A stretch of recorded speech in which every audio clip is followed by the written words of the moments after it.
Të premten me datë 17 tetor të këtij viti, në rrugën Recep Kabashi në Prizren, një burr dyshohet se ka plagosur me thik gruan dhe vajzën e tij të mitur. Lajmi është konfirmuar nga Prokuroria Themelore në Prizren, Departamenti për Krime të Rënda, e cila përmes një njoftimi për media ka bërë të ditur se rasti ka ndodhur 20 minuta pas mesnate.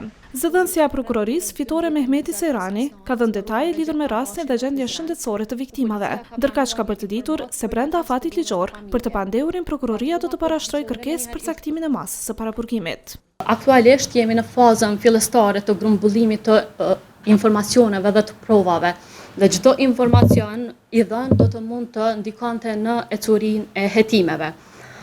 Rasti në fjalë ka të bëjë me një situatë të ndjeshme të dhunës në familje, andaj kërkoj mirëkuptimin tuaj edhe për të mos dhënë informata të panevojshme për publikun, të cilat do të acentonin privatësinë dhe do të acentonin po ashtu edhe dinjitetin e personave të përfshirë në rast.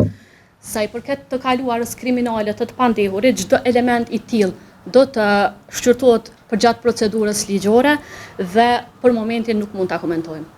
Zëdhënësja Mehmeti Sejrani ka theksuar se aktualisht janë në fazën e grumbullimit të provave dhe të dhënave lidhur me rastin. Andaj sipas saj, motivet e kësaj vepre penale nuk dihen ende. Ajo ka shtuar se bazuar në hetimet fillestare, rasti në fjalë mund të ketë ndodhur për shkak të ndonjë mosmarrëveshje familjare.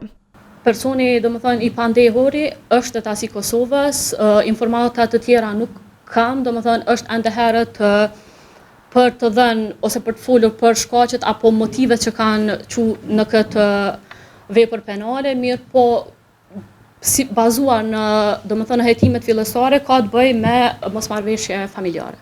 Prokurori kujdestar ka lëshuar vendim për ndalimin e të pandehurit në kozgjatje prej 48 orëve, për shkak të dyshimit të bazuar se i njëjti ka kryer veprat penale, vrasja e rënë në tentativë dhe mbajtja në pronësi, kontroll ose posedim të paautorizuar të armëve.